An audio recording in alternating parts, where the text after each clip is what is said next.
I want you to know that I'm already in prison. No one can do more to themselves than I have done to myself. She claimed it was an accident, but the jury didn't buy it. Now, Florida grandmother Tracey Nix, who was convicted of leaving her infant granddaughter in a hot car to die, is headed to prison. But what she was convicted of and her sentence may surprise you. We're going to break down the most shocking moments from the courtroom, including the damning evidence that sealed her fate. Welcome to Sidebar, presented by Law&Crime. I'm Jesse Weber. A Florida grandmother convicted of leaving her infant grandchild in a hot car in the scorching heat, a story we've heard way too many times before, has finally been handed her fate. And this is a case that has left her entire family shattered. 67-year-old Tracey Nix stood trial in January, charged with aggravated manslaughter and leaving a child in a motor vehicle unattended for over 15 minutes. As prosecutors argued, she left her 7-month-old granddaughter, Uriel Schock, inside a scorching hot car 4 hours, a tragic oversight that cost this baby her life. But here's the thing. In a chilling twist, this wasn't the first time a child died while in Nix's care. Yeah.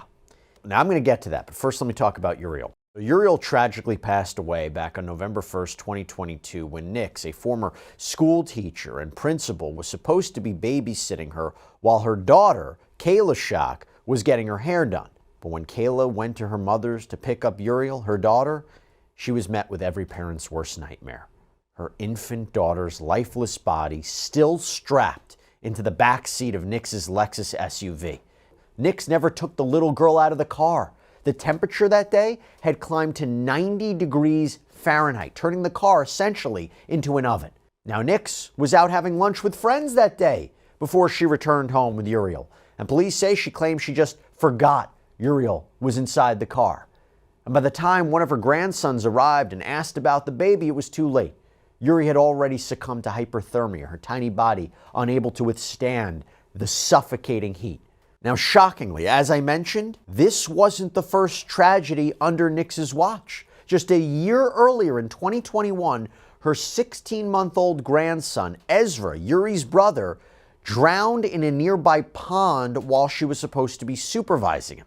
Nix told authorities she had fallen asleep at the time. Now, no charges were filed in Ezra's case, but she certainly was charged when it came to Uri. Now, to be clear, when it came time for trial for the death of Uri, the judge ruled that the death of Ezra was just going to be too prejudicial for the jury to hear, so it was excluded from evidence. Not surprising, you can understand why. But after a bombshell trial that left a courtroom in tears, and I'll tell you what, for those of us who watched it, left us in tears as well, I am going to reveal for you the testimony that sealed Tracey Nix's fate and why her shocking sentence changes everything. So on the trial's opening day, jurors were moved by emotional testimonies from the victim's mother and aunt, who recounted the devastating moment that they learned of little Uriel's death. Kayla described the anguish of finding her lifeless daughter in the backseat of a car. Even responding officers struggled to hold back tears as they detailed this scene. But for those of you who are wrestling with how was it that this was not maybe just a tragic accident, why was Nix charged? Why was she being held accountable? Well, here's prosecutor Timothy Coleman, who delivered a compelling opening statement accusing Nix of essentially gross negligence. And he emphasized the hours after Nix returned home from lunch, during which she seemingly neglected her granddaughter. Coleman portrayed Nix as distracted. They leave beefs.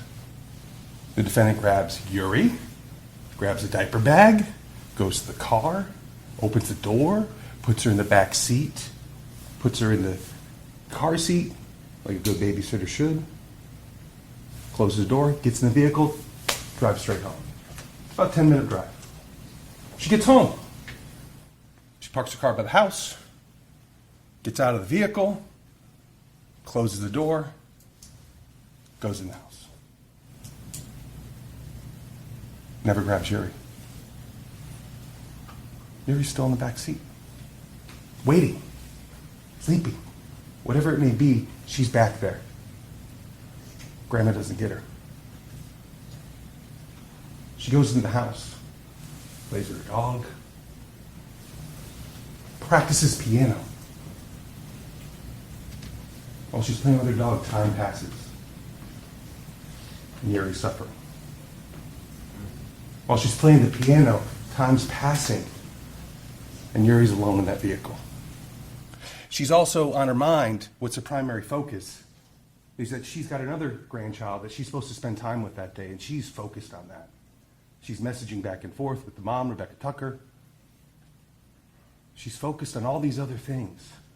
And while she's focused on that, time passes, and Uri suffers. Hours go by. Hours. Hey, real quick, I know this is a very difficult case, but I want to thank our new sponsor, Experian, for sponsoring Sidebar. Their support helps us to keep on doing this. And this is big, okay? Because Experian can help you stay on top of your finances. After all, April's Financial Literacy Month, and Experian is all about that all year round. So the first step to take control of your credit and finances is to download the Experian app, which, by the way, has tons of free tools. Your free FICO score can help you boost your FICO score instantly for free with Experian Boost. Free access to a marketplace of credit card, loan, and auto insurance options matched to you. Free credit monitoring, real-time alerts, keep you in the know on changes to your Experian credit profile. And let's not forget, you can easily freeze your Experian credit file for free in the app, helping protect you against identity theft. So make sure your finances are always in good shape with Experian. Use the link in the description or scan the QR code to download the free app now. Results will vary, additional terms may apply, and see the App Store for details. Suddenly, oh my God, she realizes it. Hours later, she remembers, oh, I have this 7-month-old that I'm responsible for that's completely dependent upon me. Uri died of hyperthermia. I don't think you need to be a doctor to understand that. Hypothermia is freezing. Hyperthermia, basically she overheated to death. That's what you're going to hear. And all the things that I talked about that the defendant was doing, you're going to hear that from her own mouth. She gave a statement. You're going to see and hear it. You're going to see a few other pieces of evidence, photos, things of that nature. You're going to see the body cam footage of when the detective showed up. And you're going to hear again from the defendant at that time. We want to focus on her actions, inactions, and the results of those actions. And if you do that, and you focus on those facts as we go through here today, you're going to come to several conclusions. You're going to come to the conclusion that this was a tragedy, that this was negligence. But when you hear the law, you're going to determine that negligence was a crime. Now, in the defense's opening statement, defense attorney William Fletcher acknowledged that Tracey Nix had, in fact, left Uriel in the car, but he argued that this was just a tragedy. This was a tragic event, and it did not constitute a crime under Florida law. And Fletcher emphasized Nix's positive character traits and portrayed the incident as an unfortunate mistake, asserting that Nix's actions didn't meet the threshold for criminal negligence. No one's going to tell you this wasn't a horrible, horrible situation. What happened was a family tragedy. But again, it was a tragedy that does not amount to a crime under Florida law.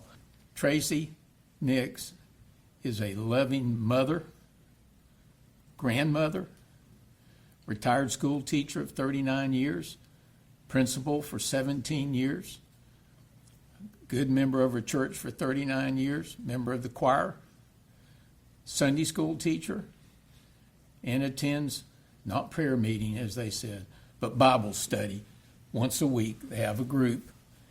And you say, well, why am I bringing that up? That's because that's where Tracey Nix was headed that morning, was to Bible study with her group that meets every, I believe it's Tuesday morning. After she was leaving she was either getting ready to go or had left, her daughter Kayla said, hey, can you keep the baby today? I've got a hair appointment. Tracey had the child 4 days the week before. She normally kept the child at least 1 or 2 days a week for quite a period of time. Tracey, trying to do a favor for her daughter, agrees to keep this child so that her daughter can go to the hair appointment. Tracey attends this Bible study. She then goes, she picks the child up, Uri, we'll call her Uri, picks Uri up, goes to Beef O'Brady's with lunch with the ladies, some of the ladies she had had Bible study with. You can see, I think that state will introduce the video showing the attention that was given to Uri by Tracey Nix, how she was acting toward her, and you will see how much she loved and cared for this child. After Beef O'Brady's, Tracey took the child home. I think it's about an 11-minute drive. They were doing roofing at her house that day. She couldn't park in the garage. I think you'll hear her statement. She doesn't remember where she parked, but she parked under a tree because she couldn't park in the garage. So she was distracted by that. The dog was in the way. She was distracted by the dog. She got out. She forgot the child. She forgot the child in the car. There's no doubt about that. She went in the house. She spent some time. She was focused. She was supposed to take her grandson by another daughter out to go really Christmas shopping and then take him out to eat. She was concerned about that. She gets in the car. She drives out to the barn. She's talking to her husband, and she realizes what's happened. The defense position is this was negligence. It was simple negligence. It was an accident. Under Florida law, it does not amount to culpable negligence. But then we heard from Uriel's mother, Kayla, testified. Not easy. And she recounted through tears the moment law enforcement arrived at her door to inform her of her daughter's tragic death. And she described in just painstaking detail how she was told this devastating news that another one of her children was gone. Let's go to the point where the officer showed up at your door. Was that, do you remember what time of day that was approximately? My guess would be 2:30, 3 o'clock. I was not on any sort of a regimented schedule at that point, so it would have been sometime between probably 3 and 4, I would imagine. Now, this was a while ago? Absolutely, it's 2 years ago. Okay. Why did the officer show up at your door? He showed up at my door to notify me that my child was deceased, that his words were, "Your baby is dead. Your daughter is dead. Your child is deceased, and we need you to come with us." Okay. I have to identify the body. Okay. Where did you go, ma'am?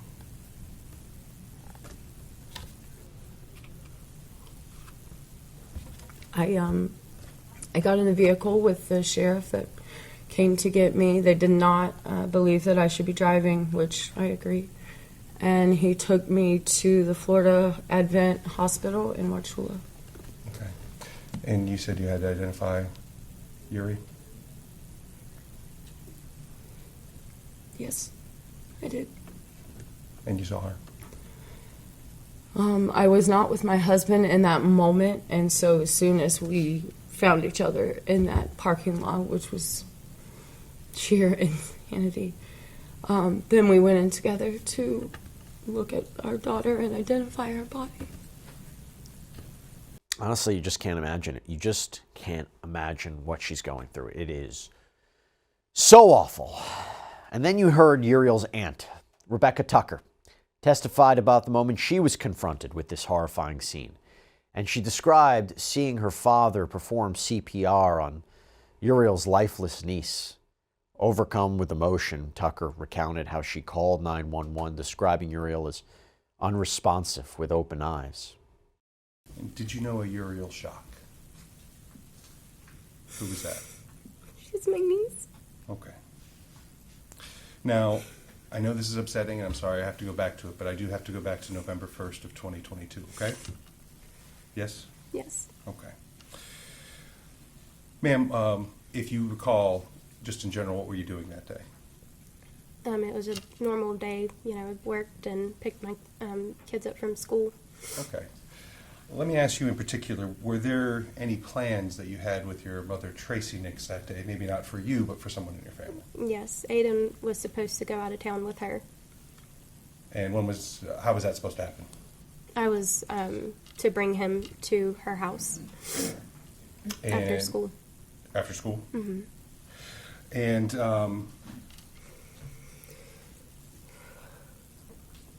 how did you communicate with your mother that day? Through texting, I believe. And so, do you know, you said it was supposed to be after school? Yes, What time was approximately after school?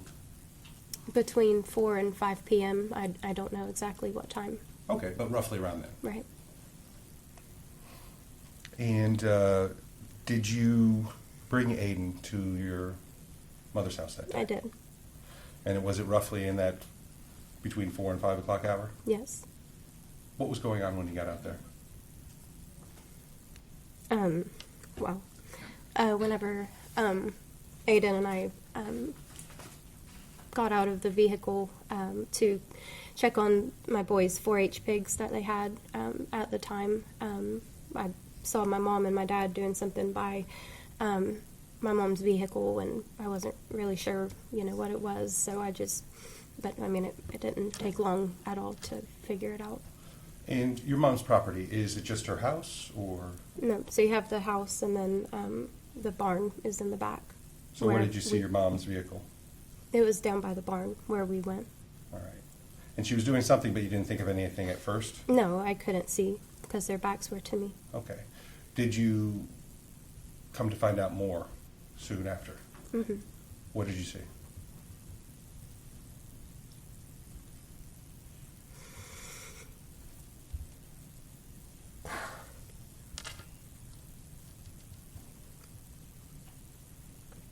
I saw them get Uri out of her car seat. And when you say them, who were you talking to? My Who were you- mom or my dad, I'm not really sure which one was the one that got her out, but I mean, it was one of them. And your dad's name? His name is Nay. Got Uri out of the car seat? Yes. Where was Uri put? Where you said where Where was was she placed? on the ground. Okay. Anything else that was done? My dad started performing CPR. What did you do? I called 911. All right. You said you called 911? Yes. All right. Then we heard from Detective Alice Fletcher, who responded to the incident, testified about her interactions with Tracey Nix in the immediate aftermath, important piece of evidence. And the jury listened to audio from the body-worn camera where Nix can be heard saying, "I just forgot." She explained that after returning home from lunch with friends, she became distracted by various activities and didn't realize Uriel was still in the car until later that afternoon. So about 4:30 is when you went out to your vehicle. About how long after 4:30 did you realize that she was in the car? I sat and talked today, probably 5 to 10 minutes, with him sitting on the mower and me sitting in the car. And then I got out because Rebecca and Aiden had come up, and I was going to see if I could help them, and all of a sudden I realized I just had that flash of what had happened to Uriel. And then all of a sudden I realized we opened the door. So maybe like 15, 20 minutes? 10, About probably. 10? Okay.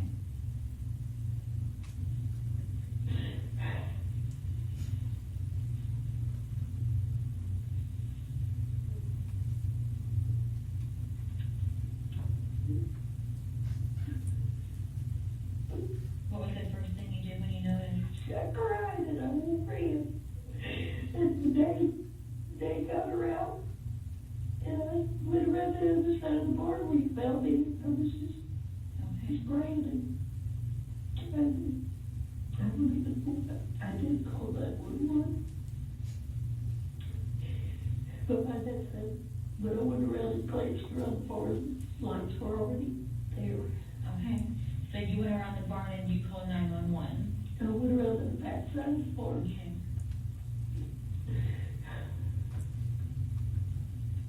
Trying to get rid of stuff. I know. You're doing a really good job, so I appreciate it. Well, after deliberating for approximately 2 hours, the jury agreed that Nix was partially responsible for what happened to Uriel. We, the jury, find as follows as to count 1 of the charge. The defendant, Tracey Howard Nix, is not guilty. We, the jury, find as follows as to count 2 of the charge. The defendant, Tracey Howard Nix, is guilty of leaving a child in a motor vehicle in excess of 15 minutes, causing great bodily harm. And I gotta say, it's not that surprising that she was convicted of that other charge, that 3rd-degree felony charge, because it is relatively straightforward. A person responsible for a child leaves them in a car unattended for a period longer than 15 minutes, and it results in great bodily harm or injury to that child. You know, that makes sense. Manslaughter, you could argue, is a little bit trickier. Maybe the jury just didn't believe this was wanton or reckless disregard for human life.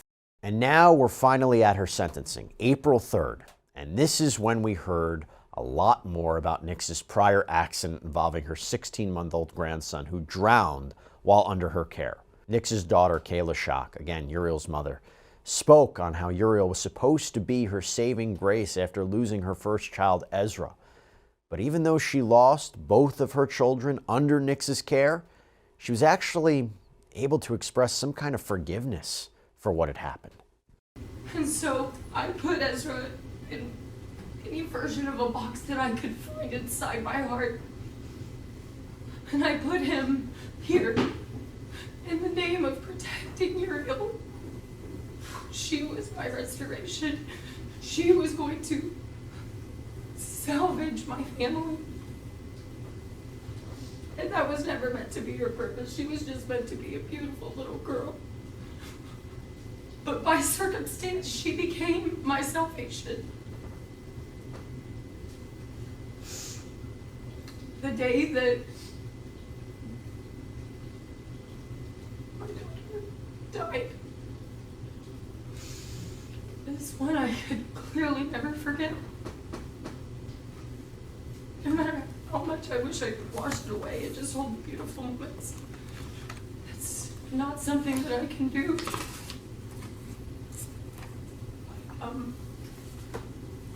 Had a family friend at my door to tell me again that my child was dead, and I screamed at him, "Why are you telling me about this? Why are you here?"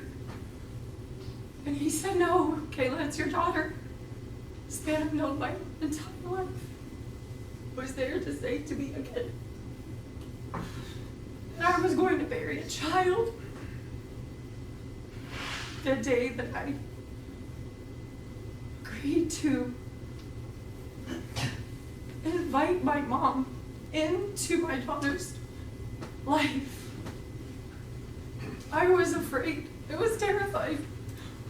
But I wanted restoration with you. I wanted that. I wanted our family. I wanted to save something, Mom.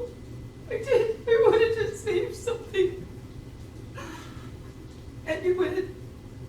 And I don't sit and believe that this was an intentional act.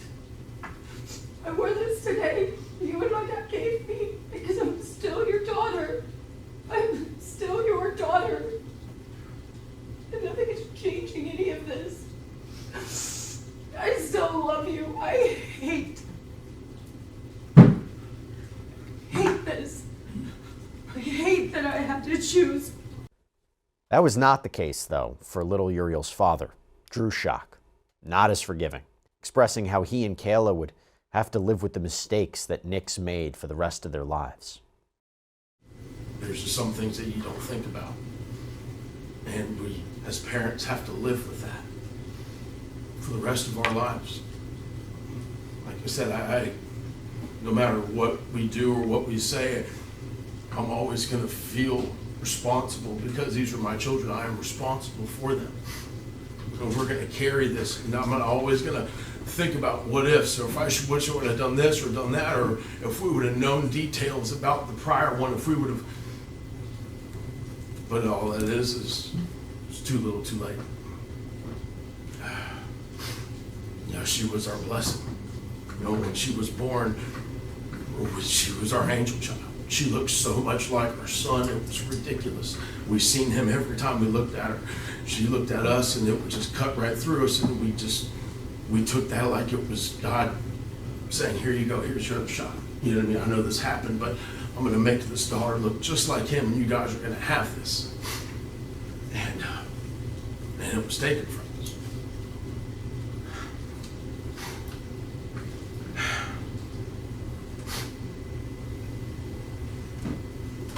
Like I said, it's tough. My wife and I sat here through all these court proceedings, and we had to sit here and listen to people speak as if they knew what was going on, as if they knew what was happening, and none of these people had a clue.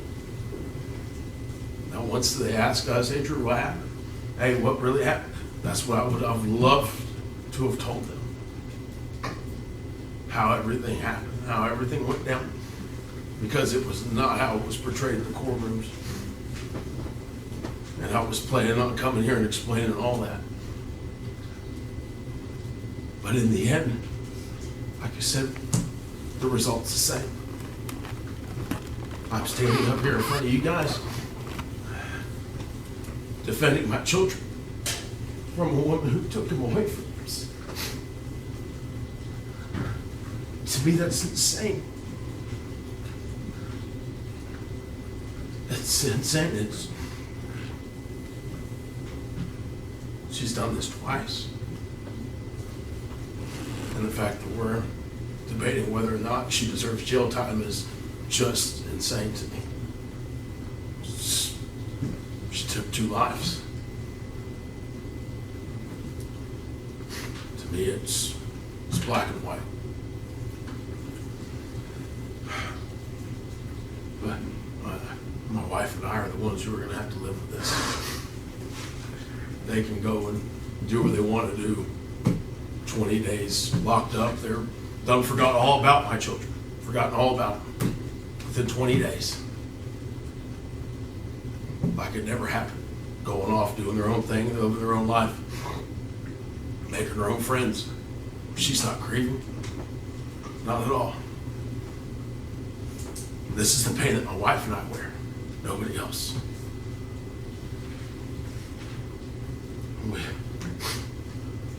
We're here for justice. It's what we're here for. Now, prior to her sentence being handed down, Nix delivered one final statement expressing her sorrow over what happened. I didn't realize that Uriel was in the car. I literally forgot it for a long period of time.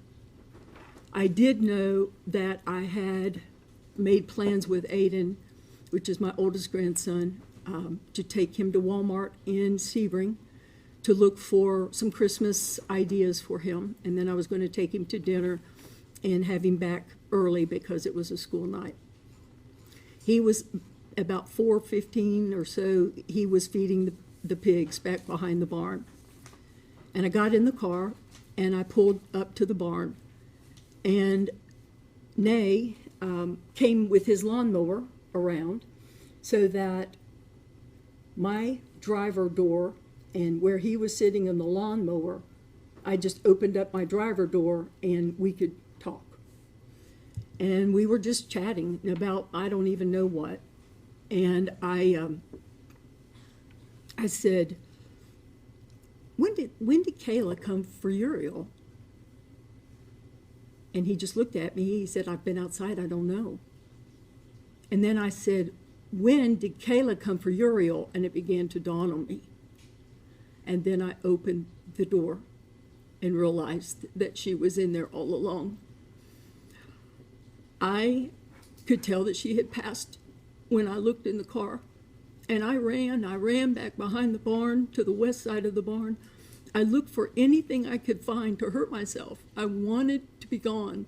I did not want to have to deal. I didn't want to have to look at Kayla and Drew and tell them that this had happened. I wanted to be gone. But there was nothing there. And there was not any way that anything that I could find that would do that. So I fell on my face, and I asked God just to take me. I said, I'm done. I'm done. I need you to just take me. And he wouldn't. I'm broken about what happened. I don't want to leave anyone with the thought that I'm making excuses, because I'm not. I loved your babies. With all of my heart, I love your babies. So if I have to apologize, if I have the opportunity to say I'm sorry is so menial and insignificant.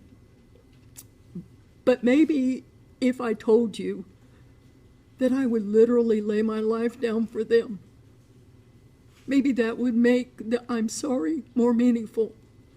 I would do that if it would bring them back.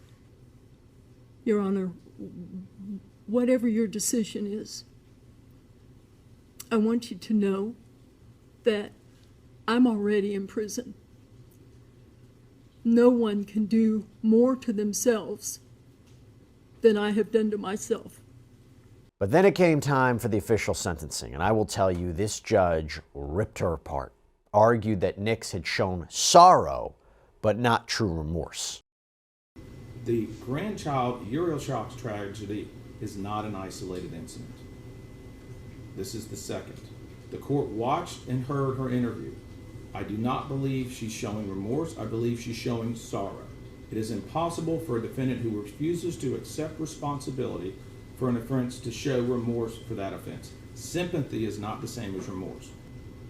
The defendant restrained Uriel Schock in a car seat, and the child was severely injured before she died. There were plenty of signs to Tracey Nix that she had a baby in her car that day and she was responsible to protect it. She failed in her protection of Uriel. I will not fail this state or this community in my duties as a judge to fashion a sentence that I feel is appropriate for these type of charges.